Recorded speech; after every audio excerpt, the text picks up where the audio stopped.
Minsan ba ay naranasan ninyo ang laitin at husgahan ang iyong kakayahan bilang isang babae? Naranasan din ba ninyo na ang pagpapatunay ay isang mahirap gawin sa ating buhay? Magandang umaga po sa ating mga tagapakinig. Ang kwento na aking babasahin sa araw na ito ay tungkol sa isang babae na ipinakita ang kanyang katapangan para patunayan sa kanyang pamilya at kanyang mga taga-baryo na kaya niyang gawin ang lahat kahit na isa lamang siyang babae. Tunghayan natin ang kanyang kwento kung paano. Itago niyo na lang po ako sa pangalang Armania. Nakatira ako sa Bicol. Naninirahan kami sa isang isla na malayo sa bayan. Kung kaya't iba ang aming paniniwala o kultura kaysa sa iba. Bata pa lamang ako ay kinagisnan ko na ang mga pangaral at mga kwentong katutubo ni Lola Carlota. Isa siya sa mga matatanda na naniniwala sa mga motya o anting-anting. Isa rin siyang pinakarespetado na antingera sa aming baryo. Subalit bukod dito, ay nakaranas pa rin siya ng diskriminasyon at panghuhusga. Kaya naman ang ginawa ni Lola Carlota ay pinatunayan niya sa aming buong baryo na hindi lamang siya basta babae lang. Dahil dito ay hinahangaan ko siya ng husto at nire-respeto. Ang lahat ng mga pangaral niya sa akin ay palagi kong tinatandaan at sinusunod. Sinabi ko rin sa kanya noon na gusto ko ring maging katulad niya na maraming motya sa aming baryo. At iligtas ang mga tao mula sa mga masasamang tao o nilalang. Minsan nga noon ay pinagtawanan niya ako dahil masyado pa raw akong bata para sa ganoong bagay. Kailangan ko raw ihanda ang aking sarili para sa isang mabigat at delikado kong pangarap na iyon. Nasa 10 taon pa lang kasi ako noon, kaya hindi pa pwede sa paghahanap ng motya o ng anting-anting. Minsan din ay napapagalitan ako ni Lola Carlota dahil sumasama ako sa ibang mga kalalakihan na naghahanap ng mga motya sa iba't ibang parte ng gubat. Nakatikim pa nga ako noon sa kanya ng parusa. Pinaluhod niya ako sa asin habang nakaharap sa isang altar. Bumuntong hininga ako noon. Saka humingi ng tawad paulit-ulit kay Lola para lamang matapos na ang paghihirap ko sa pagluhod sa asin.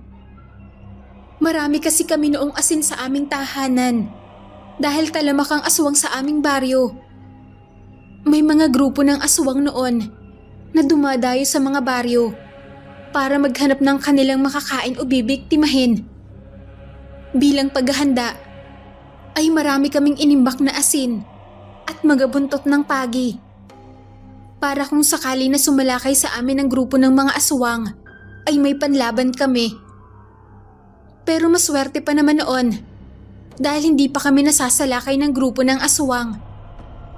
Marahil siguro ay natatakot sila dahil maraming nagtataglay ng motya sa aming baryo. Nang sumapit na ako sa edad na 12, ay siya ang pinakamasakit na pangyayari sa aking buhay. Namatay si Lola Carlota dahil sa sakit sa puso at dahil sa sobrang katandaan. Labis na paghihinagpis ang ginawa ko noon at hindi ako kumakain ng maayos. Hindi rin ako makausap ng mga pamilya ko, pati na din ang aking mga kapatid at ang kaibigan na si Melia. Palagi na lamang akong tulala habang nakadungaw sa bintana o nakapalumbaba noon sa balkonahe. Pero isang gabi ay napanaginipan ko si Lola Carlota habang ako'y natutulog. Naalala ko na kinausap niya ako noon na kailangan ko raw na maging malakas para maging isang katulad niya na tagapangalaga ng motya. Dahil doon ay pinilit ko muling mabuhay at maging masaya. Anong nangyari sa'yo, Armenia? Bakit bigla ka na lamang naging masigla dyan? Nung isang araw lang, malungkot ka pa. Puna sa akin ni Melia noong naabutan ko siya sa balon na nagsasali ng tubig sa isang banga. Napanaginipan ko kasi si Lola Carlota. Kailangan ko raw maging malakas kung gusto kong maging katulad niya. Kaya ito, at sinusubukan kong isipin na nasa paligid lang siya at nagbabantay lang sa akin. Kaya simula ngayon ay magsisimula na ako sa paghahanap ng matcha. Uy, sama naman ako sa iyo, Armanya. Isa rin sa pangarap ko ang magkaroon ng matcha. Saad naman ni Melia noon sa akin. Inilapag ko sa lupa ang banga na aking hawak at hinarap ko siya. Isa ko siyang matalik na kaibigan. Halos sabay na kaming lumaki sa isla dahil magkaibigan ng mga magulang namin. Bukod pa roon, ay mahilig din siyang makinig ng mga kwento ni Lola Carlota. At hindi rin ako nagtataka noon kung bakit gustong-gusto niya rin magkaroon ng mutya. Kung ginaan, mamaya ikausapin natin si Mang Nicolas. Sasali tayo sa grupo niya. Sabi ko na buo ang loob habang nakataas pa ang aking kamay sa ere. Napakamot naman si Melia sa kanyang ulo nang marinig ang sinabi ko. Paano yan kung hindi siya pumayag? Di tayong dalawa ang maghahanap ng mutya. Pero susubukan muna natin silang kausapin. Tumango naman si Melia sa aking sinabi at nagpatuloy na kami sa pagsali ng tubig sa banga mula sa balon. Sa mga oras na iyon ay iniisip ko na ang sarili ko na ipinagtatanggol ang aming baryo mula sa mga masasamang tao. Libre lang din ang mangarap, kaya wala namang masama kung pinapangarap kong maging isang tagapangalaga ng mutya. Ang baryo namin ay napapalibutan ng malalaking puno ng balete. Sa bawat sulok ay naroon ang mga bahay na gawa sa kahoy at kawayan.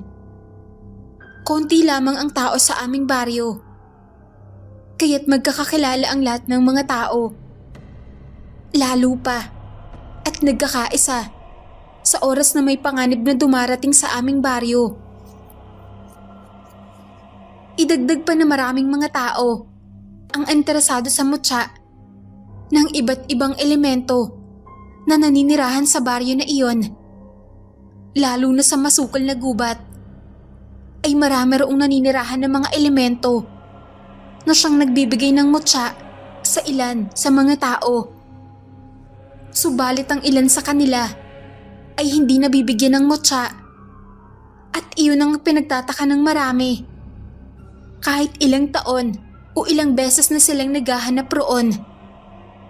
Kaya naman dumadayo ang ilan naming mga kababaryo sa kabilang bundok at bayan upang doon maghanap ng mutya. Matapos kaming umigib ng tubig ni Melia, ay naisipan naming umuwi na sa aming tahanan. Naabutan ko sila nanay at tatay noon na nagsasalin ng bigas sa sako. Ibibilad nila iyon sa ilalim ng sikat ng araw. Matindi ang sikat ng araw, kaya naman maganda ang magbilad ng palay. Inilagay ko naman noon ang banga na may tubig sa aming kusina. Naisipan ko ng mga oras na iyon na kausapin si nanay at tatay tungkol sa aking plano. Sa paghahanap ng mutya at kagustuhan na magkaroon nito. Naaalala ko noon na sinubukan kong kunin ang mutya ni Lola Carlota. Subalit naglaho lamang ito na parang isang bula. Nawala ang mga ito sa kanyang lagayan at maging sa kanyang katawan. Sa hinuha ko noon ay noong namatay si Lola Carlota ay siya ring paglisan ng mga elemento ng mutya sa kanyang katawan. Kung kaya't wala na akong nakuha o nahanap sa kanyang bahay. Kaya naman pagsisikapan ko na talagang makahanap ng isang mutya na talagang para sa akin. Hindi lang talaga ako dapat na sumuko. Tumungo na ako noon sa sala ng aming bahay. Sinubukan kong tawagin ang atensyon nila nanay at tatay. Hindi rin ako noon nag-alinlangan pa. Nay? Tay? May gusto po sana akong sabihin sa inyo. Gusto ko po sana magganap ng motya, kagaya po ng iba nating mga kabaryo. Nais ko rin pong ipagtanggol ang ating mga kababayan mula sa mga aswang at masasamang tao. Lalo na po at maraming mga mananakop ngayon sa ating bansa. Natigilan si nanay at tatay noon nang marinig nila ang aking sinabi. Nagkatinginan silang dalawa. Saka muling bumaling sa akin. Hindi ko mabasa ang emosyon na umukit sa kanilang mukha at mga mata. Agad akong nilapitan ni nanay noon. Sa kanya ako kinausap. At ang sabi niya sa akin, "Anak, hindi ka pwedeng maging isang tagapangalaga ng mutya. Isa ka lamang babae. At isa pa, ang bata-bata mo pa at walang kakayahan sa ganoong bagay. Ang mabuti pa niyan, dumito ka na lamang sa bahay. At gampanan mo ang mga gawaing bahay. At tulungan mo ako sa pag-aalaga sa iyong mga kapatid." Nang mga sandaling iyon, ay nainis ako sa sinabing iyon ni nanay. Hindi ko akalain noon na siya ang unang huhusga sa aking kakayahan. Galit na galit ako noon sa kanya at tumakbo ako palabas ng bahay. Pumunta ako sa bahay ni Mang Nicolas at tinawag siya. Nakita ko naman na nakasunod sa akin si Melia. Nakita niya raw akong tumatakbo papalabas ng bahay. Kaya naisipan niya raw na sundan ako sa mga sandaling iyon. Sinabi ko sa kanya ang lahat na nangyari sa aming pag-uusap ng aking ina. Agad naman niya akong dinamayan at tinapik sa aking balikat. Natigilan lang kami noon nang makita namin si Mang Nicolas sa kanyang tahanan. Dinungaw niya kami sa pinto ng kanyang bahay. Agad na sumalubong ang kanyang noo pagkakita sa amin ni Melia. Bumaba siya ng hagdan at agad kaming kinausap na dalawa.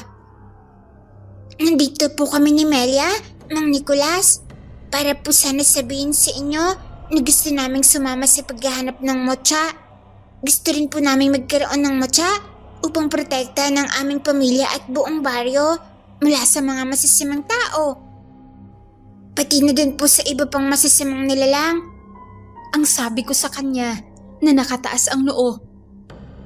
Isang malutong na tawa ang pinakawala noon ni Mang Nicolas habang nakatingin sa akin. Napuno ng paghuhusga ang kanyang mga mata. Ramdam ko naman ang mahigpit na pagkapit sa aking braso ni Melia. Pilit niya akong hinihila papalayo kay Mang Nicolas. Pero nanatili akong nakatayo sa harapan ng matanda. Gaya ng sinabi sa akin ni ina kanina, ay iyon din ang sinabi sa amin ni Mang Nicolas. Wala raw kaming kakayahan na pangalagaan ng isang mutya.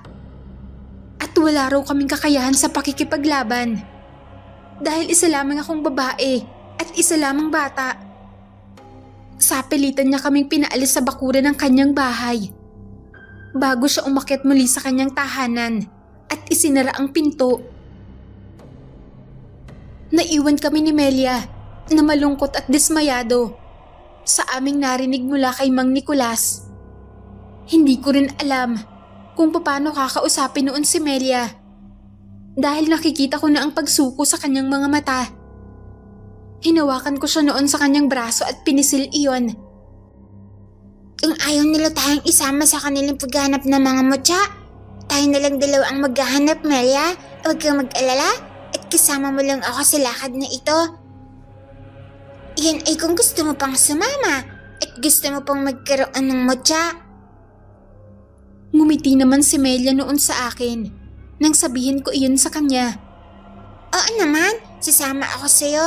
Pangarap na natin ito nang nabubuhay si Lola Carlota. Kaya dapat lang nagampanan natin iyon at tuparin natin.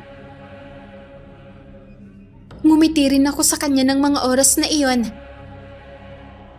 Papatunayan namin sa kanila na magagawa namin na magkaroon ng mutya kahit isa lamang kaming mga babae at mga bata.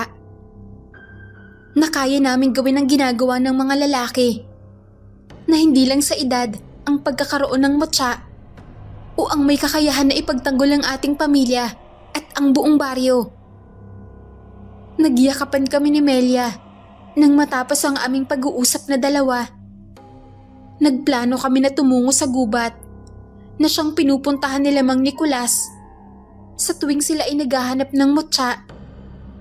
Naisipan din naming dalawa ni Melia na kailangan naming sundan si Mang Nicolas at ang mga grupo nito sa susunod na araw, kung saan ay nakatakda ang kanilang pag-alis upang maghanap ng mutya. Hindi ko rin sinabi kina nanay at tatay ang aking plano kasama si Melia. Pagka-uwi ko noon ng bahay, ay agad ako sa kanilang humingi ng tawad ni tatay at kinausap ko sila na hindi ko na ulit gagawin ang mga bagay na iyon. Subalit ang paghingi ko na iyon ng tawad ay siya ring paghingi ko ng tawad sa kanila na hindi ko masusunod ang kanilang kagustuhan. Hindi naman nagtanong pa sila nanay at tatay noon sa akin. Sa sumunod na araw, ay lihim naman ako nung tumungo sa bahay ni Lola Carlota upang magbasa ng kanyang libro tungkol sa iba't ibang mutya. Hindi lang din iyon ang nakasulat doon, kundi maging ang mga dasal upang mas palakasin pa ang mutya tuwing Biyernes Santo o mahal na araw. Halos kumagat na ang dilim sa paligid nang matapos ako sa aking pagbabasa. Naisip ko na rin noon ang bumalik na sa bahay at baka magtaka si nanay sa akin dahil wala pa rin ako roon. Kinuha ko ang banga ng aking dala kanina at umalis na ng bahay noon ni Lola Carlota. Habang sa aking paglalakad, ay hindi ko maiwasan ang pagkunot ng aking noo dahil sa aking narinig na nagmula sa mga kakahuyan ng balete. Tumigil ako sandali sa paglalakad at nilingon ang bahay ni Lola Carlota. May mga puno kasi roon ng balete na malalaki sa likuran ng kanyang bahay. Doon nang galing ang hangos ng isang kalabaw na aking narinig. Unti-unti akong naglakad papalapit sa mga puno ng balete at sumilip doon. Isang kalabaw ang aking nakita na kumakain ng damo. Hindi ko maiwasan ang magtaka dahil yun ang unang beses kong makakita ng isang kalabaw. Sapagkat wala namang nag-aalaga ng kalabaw sa aming baryo. At yun ang unang beses na makakita ako na may kalabaw pala sa amin. Naisip ko noon na siguro alaga yun ng isa naming kabaryo na hindi ko lang nabalitaan. Kaya yun lang ang unang beses kong makita ang kalabaw. Umiling na lamang ako noon, saka bumalik na sa daan na aking pinanggalingan kanina patungo sa balon. Habang nagsasalin ako ng tubig sa banga, ay hindi ko muling maiwasan na magtaka dahil naririnig ko na naman ang hangos ng isang kalabaw.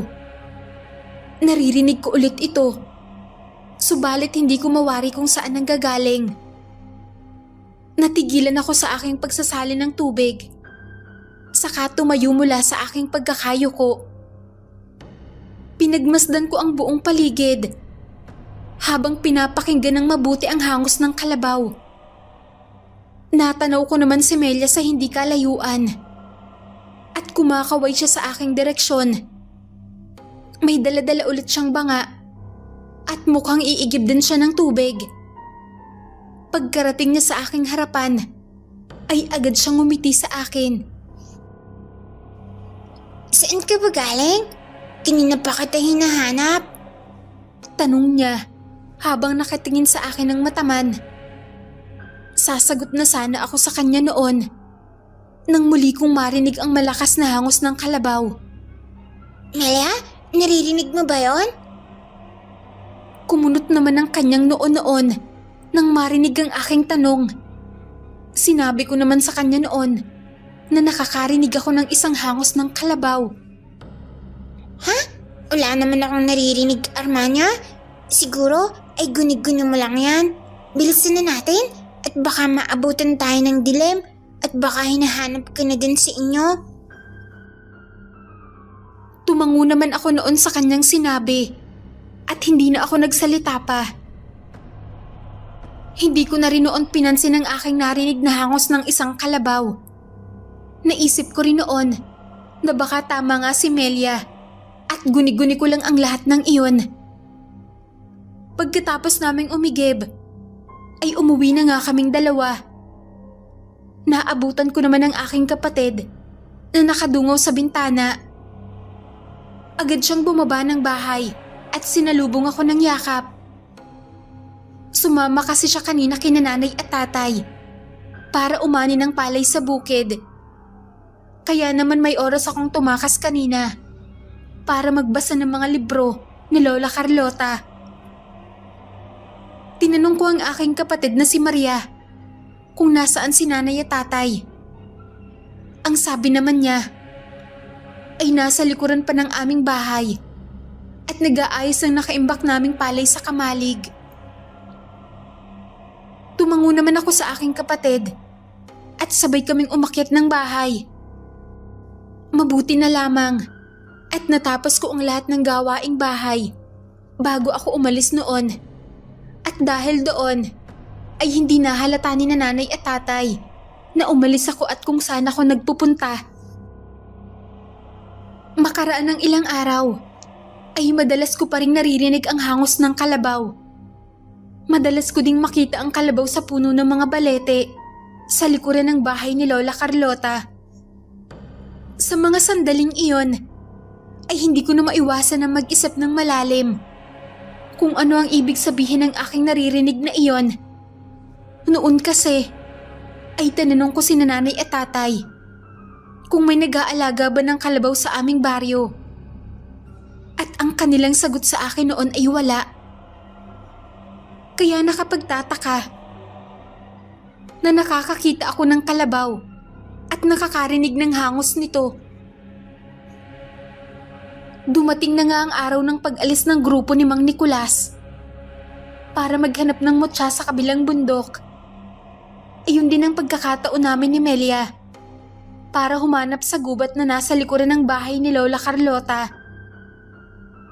Subalit naging masama ang pakiramdam noon ni Melia at ako na lamang ang mag-isang pumasok sa kagubatan noon kung saan ay napakaraming mga puno ng balete. Biyernes Santo iyon at tamang-tama para sa paghahanap ng mutya. Panay rin ang aking dasal noon habang naglalakad sa gitna ng kagubatan. Minsan ay nakaramdam ako ng kaba sa aking dibdib dahil sa madilim na parte ng gubat. Subalit mas tinapangan ko ang aking sarili para hindi ako masaktan ng elemento. Hanggang sa napatigil ako nang marinig ko muli ang hangos ng isang kalabaw. Sinundan ko ito at dinala ako ng aking mga paa sa isang napakalaking puno ng balete sa pusod ng gubat na iyon. Nakatingin ako sa puno ng balete nang kusang maggalawan ng ugat nito na tila binigyan ako ng daan. Kusa akong pinigilan ng aking sarili sa paglalakad noon. Ngunit hindi ko man lamang nagawa. Rinig na rinig ko ang mabilis na tibok ng aking puso. Hindi ko na rin napigilan ang aking sarili. At wari ba na kung may anong puwersa ang humahatak sa akin papasok sa puno ng balete. Sa isang iglap, ay puno ng kadiliman na lamang ang aking nakita. Sa takot ko, ay sumigaw ako ng sumigaw. Ang akala ko noon na mga masasamang elemento ang aking nakasalamuha sa gubat na iyon at galit sila kaya ako ikinulong sa puno ng balete. Mas lalo akong naiyak at sumigaw para humingi ng tulong. Ngunit kahit ano ang gawin ko ay wala man lang nangyayari. Maya-maya noon ay narinig ko na namang muli ang hangos ng isang kalabaw. At unti-unting umilaw ang katawan ng puno ng balete. Para akong nahihilo sa mga oras na iyon habang unti-unting nagbabago ang aking paligid. Napahawak ako noon sa aking ulo habang nakapikit ang aking mga mata. Ramdam ko ang enerhiya at lakas ng paligid.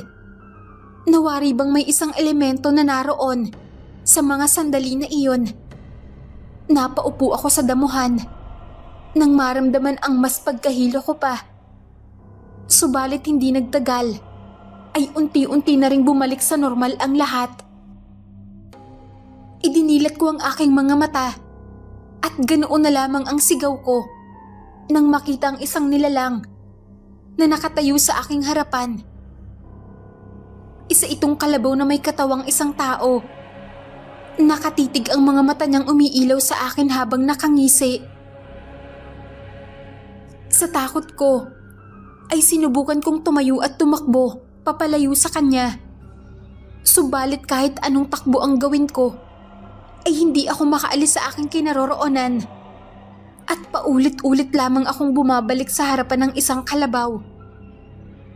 Malalim itong nakatitig lang sa akin habang humahalakhak. Noon ko napagtanto na isa itong balaw. Maya-maya ay napatigil ako sa pagtakbo at hinarap ang balaw. Habol ko pa ang aking hininga noon habang nakatingala sa kanya. Noon ay nagsalita siya at sinabi sa akin na hindi ako makakalabas ng mundo niya kung hindi ko raw siya kakausapin. Ang sabi pa niya noon sa akin ay matagal na raw niya akong sinusubaybayan sa bahay ni Lola Carlota. Nakitaan niya raw ako ng determinasyon at lakas ng loob na maging isang tagapangalaga ng mutya. Isa pa raw ay nagagalit siya sa mga taong abusado at masasama. Hindi raw siya pwedeng lumabas sa ganoong anyo para iligtas at ipagtanggol ang mga tao. Kaya naghahanap raw siya ng isang maaasahang tao na magbibigay ng katarungan at proteksyon sa mga ito. At ang sabi pa niya, ako raw ang kanyang napili dahil may tinataglay akong isang busilak na puso at tapang ng kaisipan. Ipinakita niya sa akin ang mutya niya na nasa kanyang paa. Ibinigay niya ito sa akin. At habang tinitingnan ko ang mutya sa aking palad, ay siya namang pagpasok ng balaw roon. Unti-unti siyang inihigop ng mutya, papasok roon hanggang sa tuluyan na siyang nawala sa aking paningin. Ganoon na lang din ang gulat ko nang maglaho ang mutya sa aking palad. Tila pumasok yun sa aking buong katawan. Maya-maya ay nararamdaman ko na lamang ang malakas na enerhiya na bumalik sa aking buong pagkatao. Narinig kong nagsalita ang balaw sa akin mismong katawan. Ang sabi niya noon sa akin ay simula sa araw na iyon ay iisa na ang aming katawan at kasama na niya ako sa habang buhay. At sinabi nito sa akin na kailangan kong pangalagaan ng mutya na katumbas din ng kanyang buhay. Kinausap ko siya noon kung paano ako makikipaglaban. Gayong wala pa akong kaalaman tungkol doon. At ang sabi niya sa akin ay siya na ang bahala at isipin ko na lamang daw ang aking kagustuhan na ipagtanggol ang mga inaapi at na inaabuso. Simula ng araw na iyon ay umuwi ako ng bahay na hindi ko sinabi kina nanay at tatay ang pangyayari. Sinabi ko rin sa kaibigan kong balaw na kailangan namin ilihim ang aming pagkakasundo at pagkakaroon ng mutya dahil baka magalit ang aking mga magulang. Sinabi ko rin sa kanya na minamaliit ako ng mga kababaryo ko dahil isa lamang akong batang babae. Kaya sinagot niya ako noon na ako ang pinili niya upang tulungan, na ipakita sa lahat ng mga taga-baryo ko na hindi lahat lang ng gawaing bahay ang kaya kong gawin, kundi kaya ko ring ipagtanggol ang mga naaapi at inaabuso. Kinabukasan ay tumungo kami ni nanay sa bayan upang mamili ng mga pagkain at pangangailangan namin sa baryo. Namili kami ng karne ng baboy, saka manok, bilang ulam. Bumili rin kami ng prutas para sa aking kapatid at kay tatay. Inilagay ko ang lahat ng yun sa bayong na aking daladala. Si tatay kasi noon ay hindi sumama sa amin dahil nagbabantay siya ng palay na binibilad sa aming bakuran. Ibebenta pa kasi niya iyon mamayang hapon sa bayan upang kahit papaano ay may kita kami at panggastos ulit sa bahay. Nang matapos kaming dalawa sa pamimili, ay naisipan na naming bumili muna ng tinapay, saka gatas para sa merienda namin mamayang hapon at habang nagluluto ng pananghalian.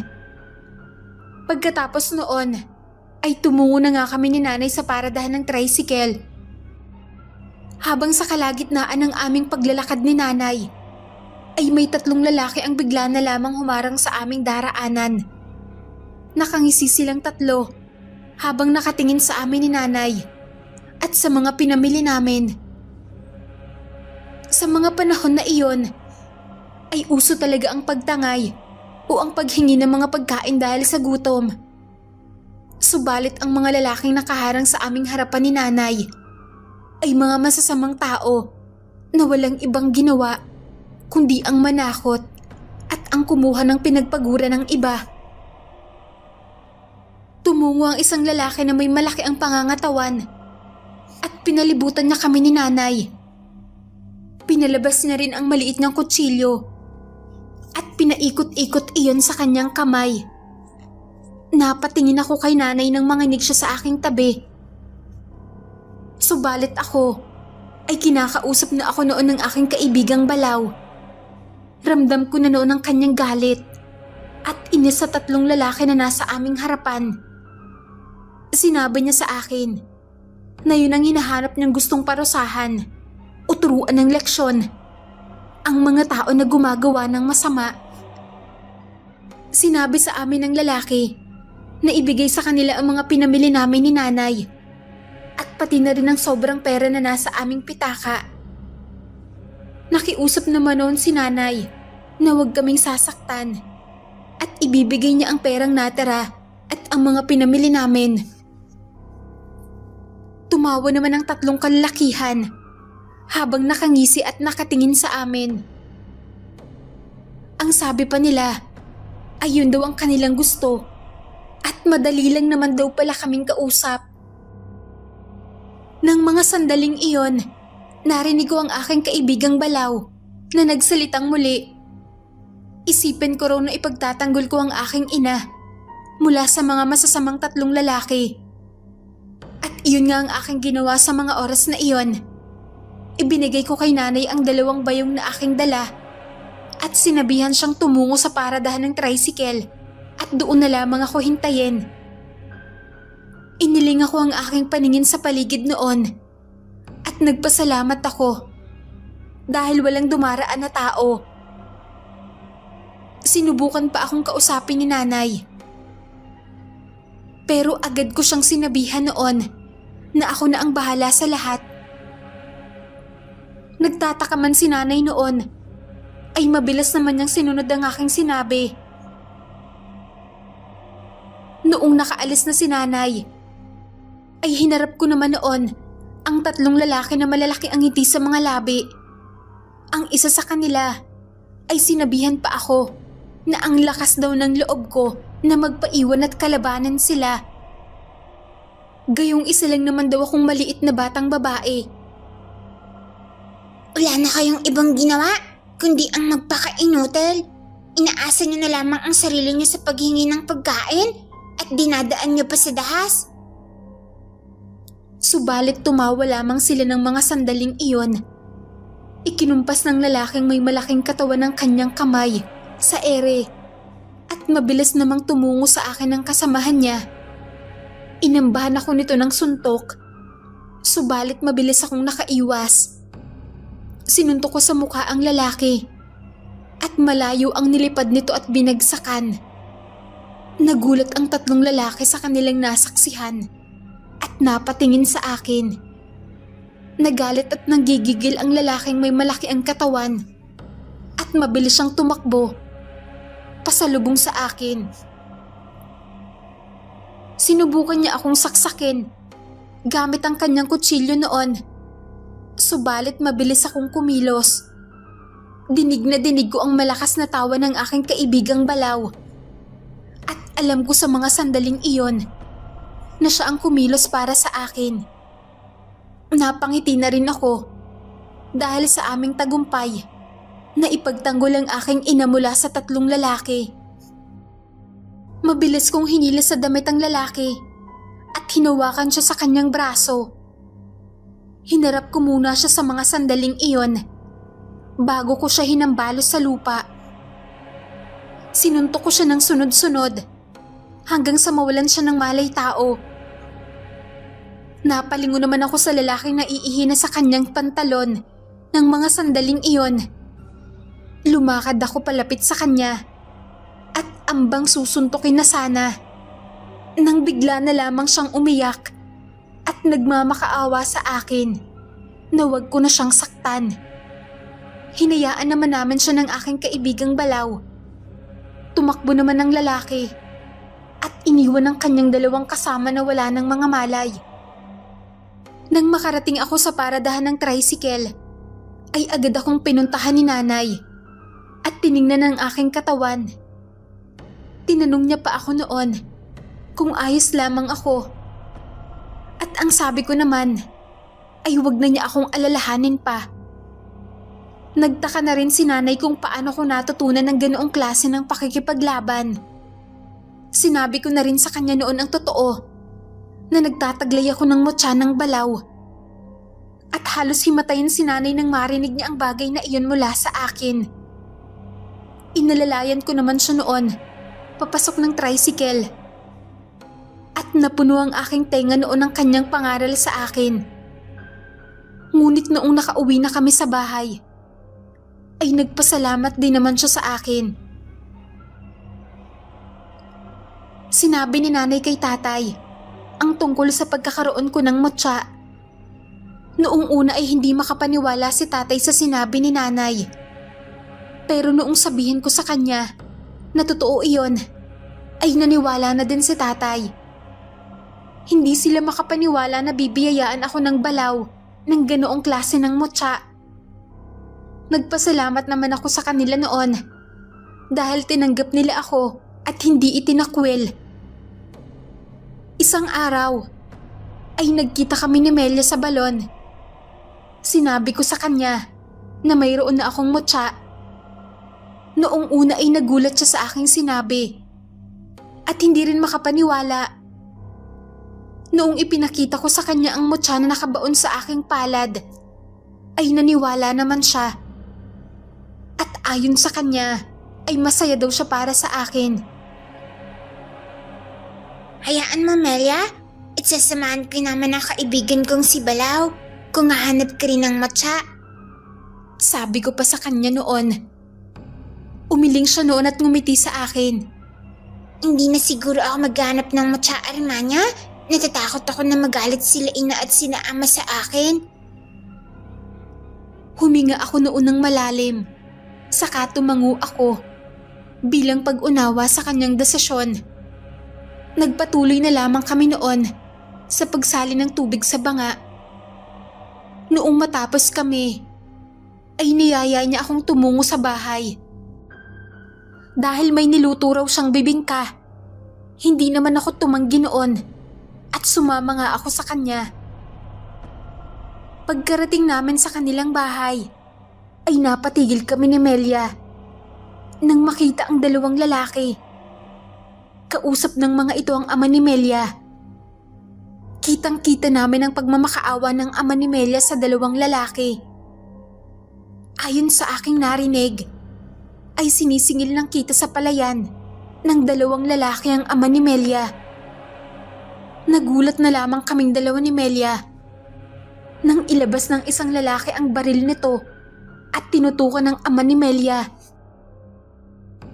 Sa mga sandaling iyon, ay naramdaman kong muli ang enerhiya ng aking kaibigang Balaw mula sa aking katawan. Sinabi pa niya na huwag na raw akong mag-aksaya ng oras at tulungan ko na raw ang ama ng aking kaibigan bago pa daw ito mabaril ng 2 lalaki. Ibinaba ko ang banga na aking buhat-buhat sa lupa at tiningnan si Melia. Tumango ako sa kanya noon at agad naman siyang sumunod sa akin. Dalhin mo ang tatay mo sa loob ng inyong bahay at doon lang kayo. Huwag kayong lalabas ha. Ako ang bahala sa kanila. Tumango naman si Melia sa akin habang umiiyak at nanginginig. Noong nakaharap ko na ang 2 lalaki, ay tiningnan ko sila. Hinintay ko muna na makapasok si Melia at ang kanyang ama sa loob ng kanilang bahay. Nagulat naman ang 2 lalaki dahil sa akin. At pagkatapos noon, ay isang malulutong na halakak ang aking narinig mula sa kanila. Nakatutok pa ang kanilang baril sa akin habang iiling-iling. Hindi raw dapat nakikisali ang bata sa usapan ng mga matatanda. Ngunit hindi na ako sumagot ng mga oras na iyon at mabilis na kaming kumilos ng aking kaibigang Balaw. Mabilis kong inagaw ang hawak na baril ng lalaki at inapakan iyon hanggang sa mawasak. Gulat na gulat sila sa aking pinagagawa at nagtatakang napatingin sa akin. Narinig ko pa noon ang sinabi ng isang lalaki na marahil daw ay may tangan akong mutya. Tumawa lamang ang kasama niyang lalaki at hinubad nito ang suot na damit. Sa hinuha ko ng mga oras na iyon ay nanggaling sila sa ibang baryo. Kaya't hindi ko sila makilalang 2. Noong nahubad na ng lalaki ang kanyang suot na damit, ay sumalubong sa akin ang iba't ibang marka sa kanyang katawan. Sumigaw siya at tila isang kabayo siya kung kumilos. Narinig kong humangos ang kaibigan kong Balaw sa aking katawan. Kumuyom ang aking kamay at hinarap ng taas noo ang lalaking aking kaharap. Sa mga oras na iyon, ay alam ko rin na may tangan din siyang isang mutya. Mabilis itong tumakbo papunta sa akin at nagpakawala siya ng suntok. Natamaan ako sa aking mukha at sumadsad ako sa lupa. Ramdam ko ang sakit noon, subalit agad din namang nawala. Mabilis naman akong tumayo at tumakbo papunta sa kanyang direksyon. At pinakawalan siya na mag-asawang suntok sa kanyang mukha. Nilipad ang lalaki at tumama ang kanyang likuran sa puno ng balete. Tumayo din naman agad ang lalaki at ngumisi sa akin. Nagsuntukan kaming 2 at sa bawat suntok ko ay sinisigurado namin ang aking kaibigang Balaw na matamaan ang lalaki. Sa isang suntok niya sa aking tiyan, ay lumipad ako papunta sa punong kahoy ng balete. Galit na galit ang aking kaibigang Balaw at sinabi niya na kailangan na raw naming tapusin ang aming kalaban. Pumayag naman ako sa sinabi niya. Tumayo ako ng tuwid at pinadaloy ang enerhiya sa aking katawan. Naramdaman ko ang sobrang lakas ng mutya. Tumakbo akong muli sa lalaki at binuhat ko siya at paulit-ulit ko siyang hinampas sa lupa. Sinipa ko din siya at sinuntok nang walang humpay. Akma ko uli sana siyang susuntukin nang bigla siyang magmakaawa sa akin. Ang sabi niya ay hindi na raw siya magdadala ng dahas kapag sisingilin ng ama ni Melia. Pinaalis ko na rin siya noon kasama ang kaibigan niyang lalaki. Kumatok naman ako sa bahay ni Melia at lumabas naman siya kasama ang kanyang ama at ina. Nagpasalamat sila sa akin ng mga sandaling iyon. Pinapasok naman nila ako sa kanilang bahay at pinakain ng bibingka. Noon ay nalaman na rin nila. Nagtataglay ako ng isang mutya. Isa pa, naisip ko rin ng mga sandaling iyon na wala ring problema kung malaman ng buong baryo namin ang tungkol doon. Hangang-hanga raw ang mga magulang ni Melia sa akin dahil sa aking katapangan na ipinakita kahit na babae ako. At sa mga oras na iyon ay naramdaman ko kung gaano kasaya ang aking puso nang sa wakas ay wala ng diskriminasyon akong nararanasan. Kinabukasan ay kalat na nga sa bari namin ang tungkol sa pagkakaroon ko ng mutya. Maraming mga kabari ko ang pumupunta sa aming bahay para magtanong. Mayroon din na kapag nakakasalubong ko ay magtatanong din. Kaya naman iniiwasan ko na ang paglabas noon at nagtatago na lamang ako sa bahay. Minsan din ay tumutungo ako sa gubat para mag-ensayo kami ng aking kaibigang Balaw. Nagdadasal din ako para sa mutya upang mas lalo pa itong lumakas at hindi manghina. Nagbabasa din ako ng mga libro ni Lola Carlota. Minsan din ay pumupunta ako sa kabilang baryo para tumulong sa mga ilang doong tao na siyang biktima ng karahasan. Natatandaan ko noon na may tinulungan din akong isang babae na bigla na lamang pinagsamantalahan ng isa sa mga lalaki doon sa kanilang baryo. Mabuti na lamang at napadaan ako noon. Habang nagmamasid sa paligid, ay narinig ko ang paghingi niya ng tulong. Hindi naman ako kaagad noon nagdalawang isip at mabilis kong hinarap ang lalaki. Nanlaban pa ang lalaki noong una. Pero nang nabugbog ko, ay sumuko din siya. Dinala ko noon ang lalaki sa barangay kasama ang babae na iyak ng iyak. Sinabi ng babae sa aming kapitan ang buong nangyari at agad namang nagbigay ng aksyon ng pinuno. Pinadala naman sa bayan ang lalaki para ikulong. Nagpasalamat pa noon sa akin ng babae at ngumiti lang naman ako sa kanya noon. Pinaalalahanan ko rin siya na palaging mag-iingat, lalo na sa panahon na iyon na marami ang mga masasamang tao. Pauwi na ako noon nung makasalubong ko si Mang Nicolas. Isang masama na tingin ang kanyang ipinukol sa akin. Hindi raw niya akalain na magkakaroon ako ng mutya at ang lampasan pa raw sila sa kanilang mga nagawa. Di hamak na isa lamang daw akong batang babae. Kung wala raw akong mutsyang taglay, ay hindi ko rin naman daw magagawa ang mga bagay na nagagawa ko ngayon. Pinagtawanan niya ako at ng mga grupo niya. Tiningnan ko sila noon nang may respeto at pangunawa. Maraming salamat po, Mang Nicolas. Hayaan niyo po at pagbubutihan ko pa. Sana iwag niyo pong gamitin ang inyong mutya para lamang may ipagyabang. Sana igamitin niyo ito para makatulong po sa ating kapwa. Saad ko habang nakangiti sa kanila. Sabay yuko. Lalampasan ko na sana sila ng mga oras na iyon nang bigla niya akong hawakan sa aking braso. Humigpit ang pagkakahawak niya roon at kitang-kita ko ang ina sa kanyang mga mata habang nakatingin sa akin. Sinabi niya sa aking pagmumukha na mahina lang daw ang aking mutya kumpara sa kanya. Ramdam ko ng mga sandaling iyon na sinasaniban muli ako ng aking kaibigang Balaw. Ngunit kinausap ko siya. Nahabaan pa ang kanyang pasensya dahil nire-respeto ko si Mang Nicolas. Kumalma naman si Balaw na nasa aking katawan at hinayaan akong kausapin si Mang Nicolas. Mang Nicolas, huwag po kayong magalit sa akin. Hindi ko kayo nilalamangan. Bakit po kayo natatakot?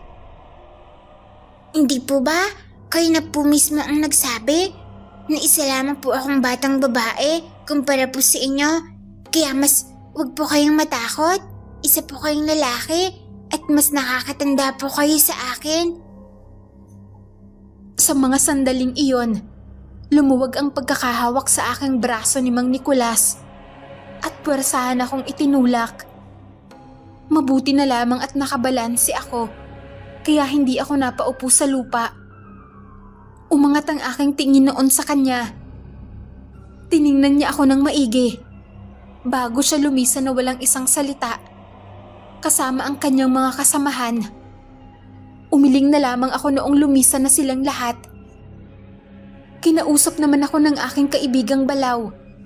Dapat daw ay hindi ko hinahayaan na laitin ako at apihin ang mga ganoong klase ng tao. Sinabi ko naman na hayaan na naman si Mang Nicolas at ang kanyang motsana ang magtuturo ng leksyon dito. Sumang-ayon naman sa akin si Balaw at naniwala siya sa akin. Hindi raw niya akalain na ganoon ako kabait at may respeto sa aking kapwa at sa mga nakakatanda. Umuwi ako noon ng bahay at naabutan ko sina nanay at tatay na may kausap na mga magsasaka. Napatingin sila sa akin nang dumating ako. Bumati naman sila sa akin at agad na lumapit sa akin ng isa, saka umiiyak itong nakiusap. Ang sabi nila ay may mga grupo raw ng kalalakihan ang pinadala sa kanilang palayan upang angkinin ang lupa na kanilang sinasaka. Sabi sa kanila ay binili na raw ang lupa na iyon para patayuan ng pabrika. Nakiusap sila sa akin na tulungan ko sila para paalisin at pigilan ang mga grupo ng kalalakihan na kasalukuyang sinusunog ang kanilang palayan. Napatingin ako noon kina nanay at tatay at sa aking kapatid. Kumuha si tatay ng patalim at sumama siya sa mga magsasaka para tumulong.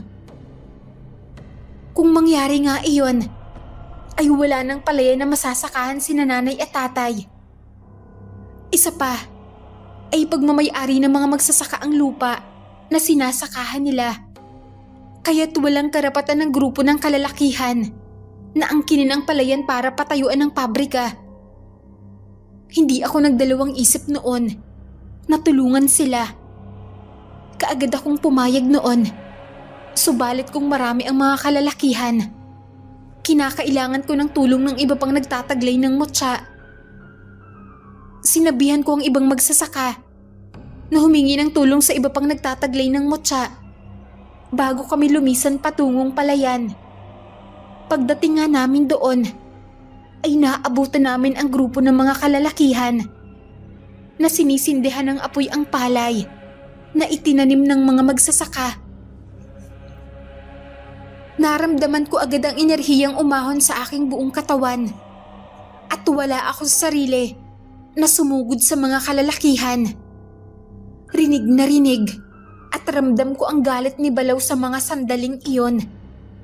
Mabilis kong pinagsusuntok at pinagsisipa ang grupo ng mga kalalakihan. Ang ilan ay naglabas ng kanilang patalim para tagayin ako at saksakin. Subalit mabilis ang aking pag-iwas.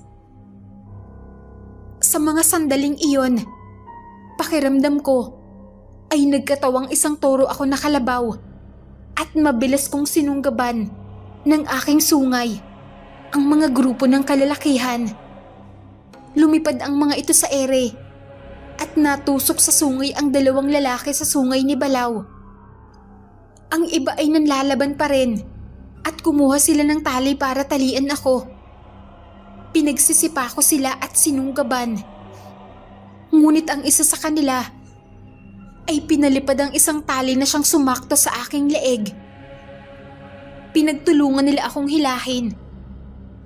Ngunit agad ko namang hinila ang tali. Dahil sa lakas ko ay nakaya ko silang hilahin. Dahilan para matumba sila sa lupa. Mabilis ko naman agad na hinubad ang tali sa aking leeg.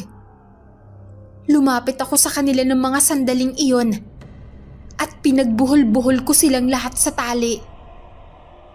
Dumating na rin doon si Mang Kulas at ang kanyang mga grupo.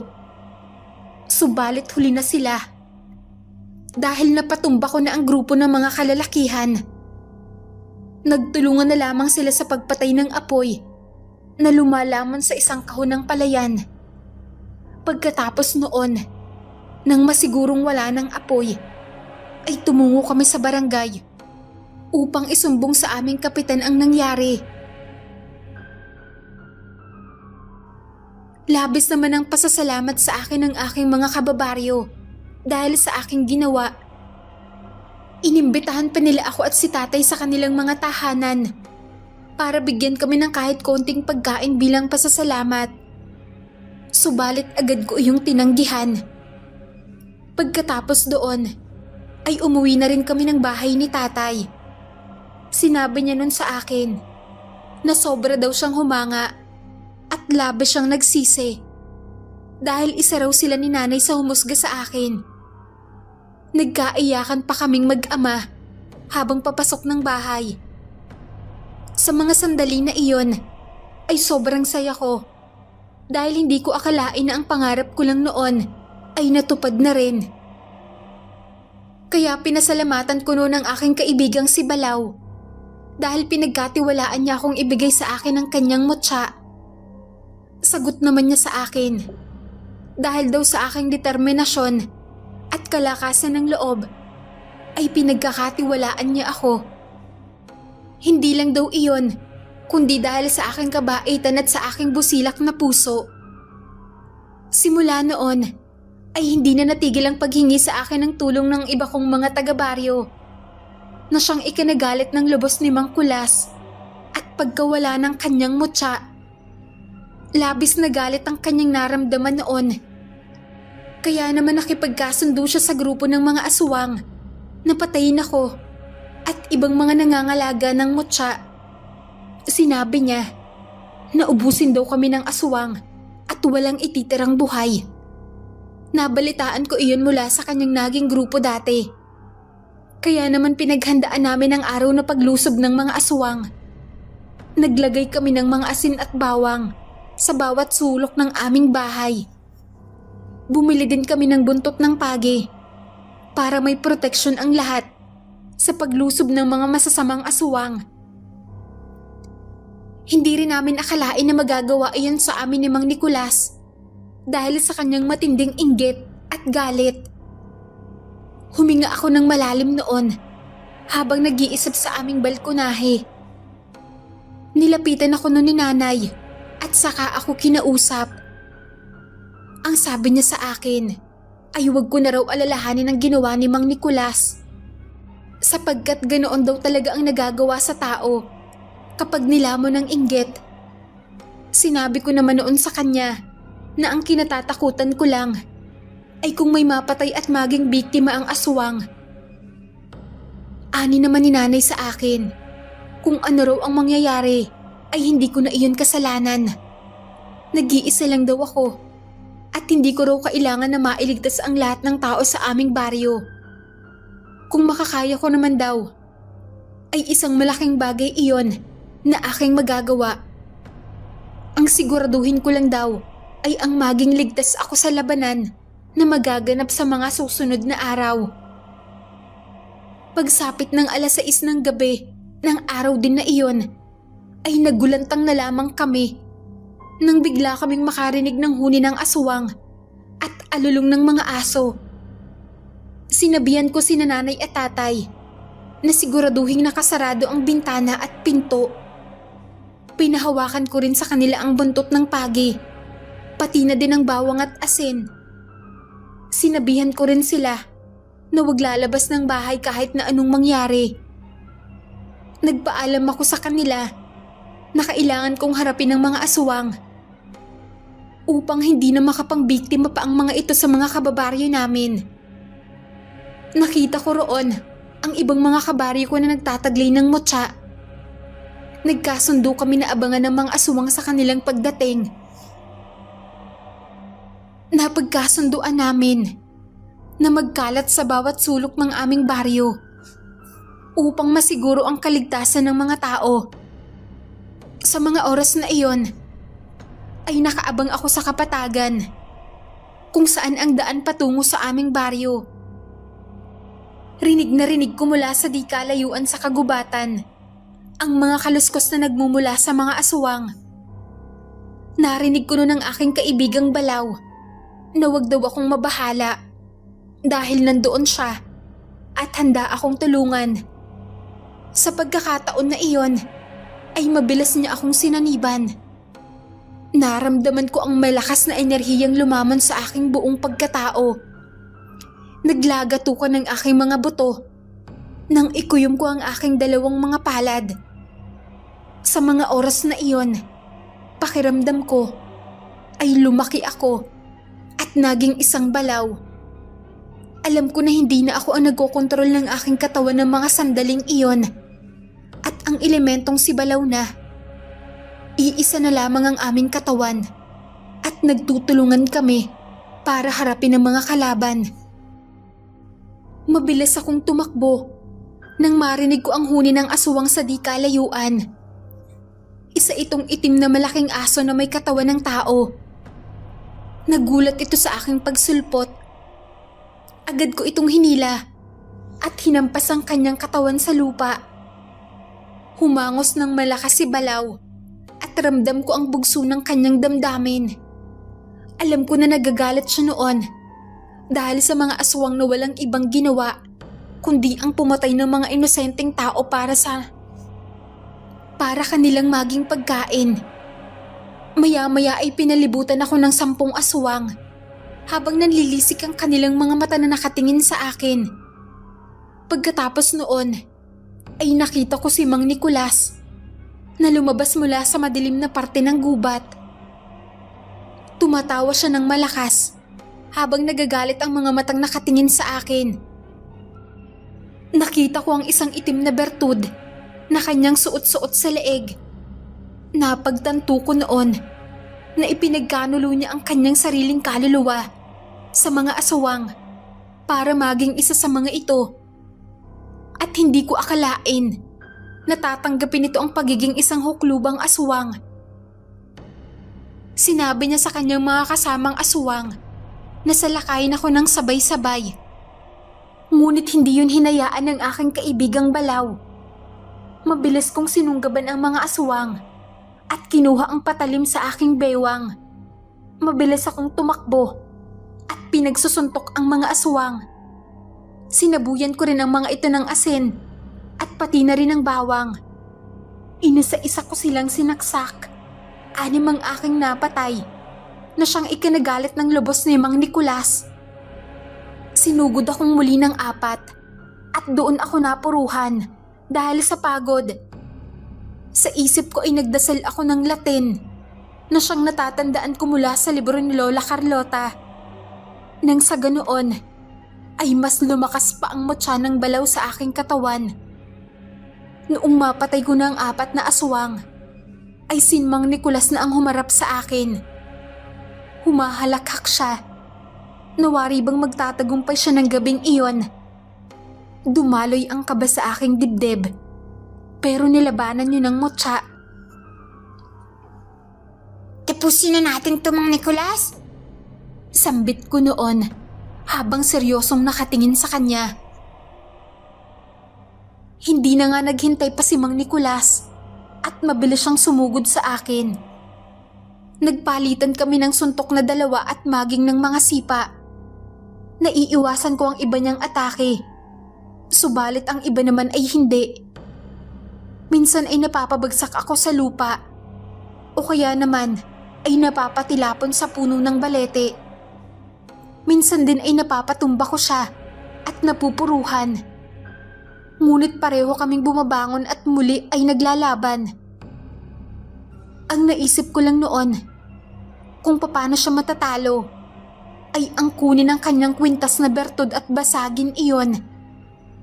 Kaya naman mabilis akong tumakbo at sunod-sunod na nagpakawala ng suntok. Hindi ako tumigil hanggang hindi napagod si Mang Nicolas. Ngunit napahingal din ako noon nang mapahinto kaming pareho na 2 mula sa paglalaban. Mabilis akong lumapit noon sa kanya at hinila ang kwintas niyang bertud na suot-suot. Dito ay nagulantang si Mang Nicolas at nanlaki ang kanyang mga mata. Wala kaming sinayang na oras ng kaibigan kong si Balaw na nakasanib sa aking katawan. Agad kong dinurog ang bertud hanggang sa magkapera-peraso iyon. Narinig ko ang malakas na sigaw ni Mang Nicolas. Tiningnan ko siya noon at kitang-kita ko ang pagluhod niya sa lupa habang tumatangis. Maya-maya, bigla siyang nanginig at waring kinukuha ang kanyang kaluluwa mula sa kanyang katawan. Kumunot ang aking noo habang pinapanood siyang binawian ng buhay. Hindi ko alam ng mga sandaling iyon kung ano ang nangyari sa kanya. Nakita ko na lamang siya makaraan ng ilang sandali na hindi nakamulat ang mga mata at hindi na humihinga. Pagkatapos ng pangyayaring iyon, ay nagsitakbuhan ang mga natirang aswang papalayo sa aming baryo. Maraming napas lang sa kanila at ang ilan sa amin ding mga taga-baryo ay nasawi. Ayun ang una at huling masalimuot na pangyayari sa aming baryo. Hindi na rin iyon naulit dahil sa takot na makasalamuha ako at ang iba pang mga nangangalaga ng mutya roon. Sa kabila ng lahat, ay hindi na rin pinaghihigpitan ang mga kababaihan sa amin. Hinahayaan na rin ng mga kalalakihan na gawin ng mga babae ang gusto nilang gawin. Dahil dito, ay naging masaya akong nabuhay sa aming baryo. Paminsan-minsan ay tumutulong sa mga nangangailangan ng tulong ko. Kasama ang mutya ng balaw. Hindi na rin mawawala iyon sa aking sistema. Dahil iyon na ang pinangakuan kong tungkulin na kailangan kong tuparin. Lalo na at marami pa rin kumakalat na kasamaan sa mundo. Mga taong naghahasik ng lagim at iba pang mga masasamang elemento na kailangang pigilan at turuan ng leksyon upang tuluyan silang mapuksa